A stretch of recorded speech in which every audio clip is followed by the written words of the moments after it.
আমি তোমারে লিখা দিতে পারি যে একজন নারী তার বান্ধবীরে কোনোদিনও বোন মানে না, কিন্তু একজন পুরুষ তার বন্ধুকে কলিজার ভাই মাইনা যায়, তার বন্ধুরে কোনোদিন বন্ধু মানে না, সে তার বন্ধুরে ভাই মাইনা যায়। আমি তোমার লিখা দিতে পারি। এটা আমি কখনোই বলতে পারবো না। তুমি প্রুফ চাও? হ্যাঁ, অবশ্যই করছি।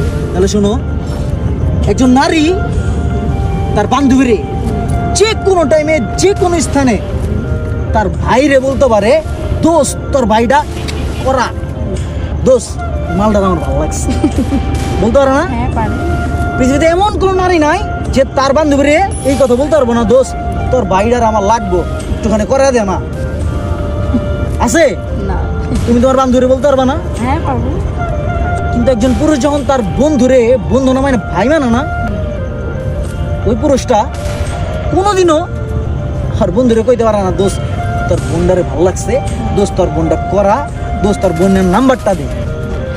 আমি তোমার লিখা প্রমাণিত করে দিতে পারি যে নারীর বন্ধুত্ব আর পুরুষের বন্ধুত্ব কোনোদিনও এক না।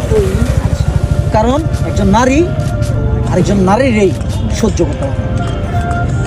এটা কি আসলে সত্যি? এইটাই বাস্তব।